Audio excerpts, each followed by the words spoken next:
te dit le fait de reconnaître ton péché tout en étant à l'intérieur et cassé, humilié.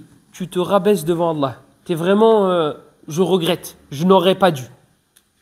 Quand tu fais une bêtise, quand tu faisais, on va penser du bien de tout le monde, quand tu faisais des bêtises et que tu voyais les larmes de ta mère couler, tu disais, c'est à ce moment-là où tu dis, là, peut-être que j'étais un peu trop loin. Parce qu'on ne se rend pas compte sur le coup. On fait des choses, on se dit, ouais, ma fille hawalou. Ou bien elle va s'énerver un petit peu, elle va faire son cinéma, de toute façon, voilà, c'est les vieux, ils sont comme ça. Et quand tu vois des larmes couler sur son visage, tu te dis, ah, peut-être qu'en fait, c'est pas rien. C'est pas anodin. C'est pas... Voilà, moi je voyais ça comme un petit truc, mais en fait, c'est peut-être pas un petit truc. En tout cas, pas aux yeux de ma mère. Comment tu te sens après? Bah, à l'intérieur de toi, tu es détruit. Tu te dis, j'aurais pas dû faire couler les larmes de ma mère. J'aurais pas dû. Et bien là, tu es cassé à l'intérieur. Toi, lorsque tu te repens et tu reviens vers Allah, il faut que tu sentes cette cassure à l'intérieur et que tu te dises, j'ai désobéi à l'azim, j'ai désobéi à l'immense, j'ai désobéi à Allah. Comme il disait Bilal ibn Sa'd, il disait, ne regardez pas la taille du péché.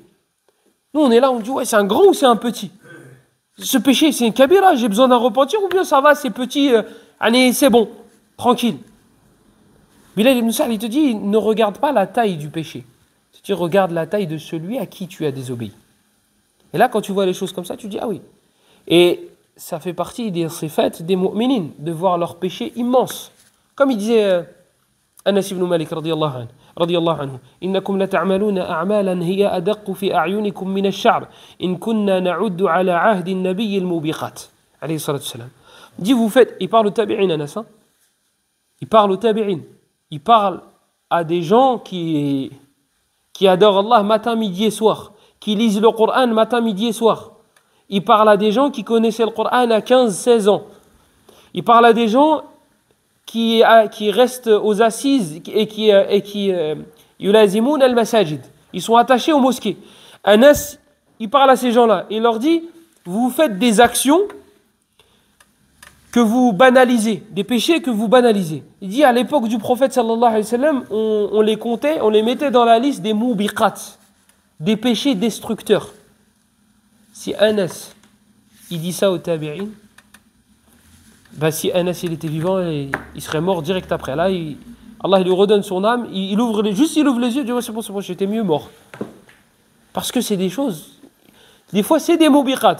Et c'est clair et c'est écrit. Harbun lillahi wa li rasul. Tu dis, ouais, mais bon, darura. Oui, mais bon, Rabbi Ghafour Rahim. Oui, mais bon, il y en a, ils font pire. Voilà. On se trouve des justificatifs et vous êtes au courant de ce qui se passe. Donc, al-i'tirafu bid-dhanbi maqrounan bil-inkisar. الثاني الإكثار من التضرع والاستغفار. La deuxième chose, c'est le fait, et d'ailleurs, avant que j'oublie, il y a un hadith dans Sunan, selon Aïcha radiyallahu anha, le prophète sallallahu alayhi wa sallam, il dit à Aïcha, iyaki wa muhaqqirati al-a'mal. Le prophète sallallahu alayhi wa sallam, il a dit à Aïcha, prends garde, fais attention aux actions que tu dénigres.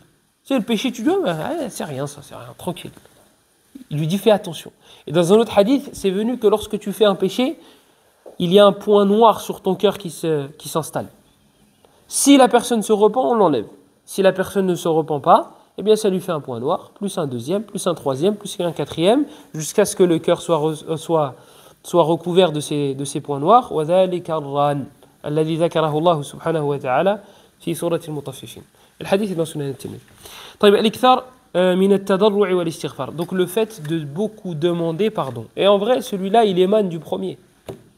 Si toi, tu vois ton péché énorme et que tu es cassé à l'intérieur et que tu sens que tu as déconné, que tu n'aurais pas dû, tu vas beaucoup demander pardon. Tu vas beaucoup demander pardon. Astaghfirullah. À chaque fois que tu vas repenser au péché, tu vas dire ah non, j'aurais pas dû. Astaghfirullah, astaghfirullah, astaghfirullah. Avec un cœur concentré. Et le troisième, al-ikthar min al-hasanat. لأن الحسنات يذهبن السيئات. Et la troisième chose à faire, c'est le fait de faire beaucoup de bonnes actions. Pourquoi? Tout simplement, comme Allah il a dit, les bonnes actions efface les mauvaises. إن الحسنات يذهبن السيئات ذلك ذكرى لمن؟ ذلك ذكرى للذاكرين. طيب, donc ça c'est les comportements à voir lorsqu'on se repent.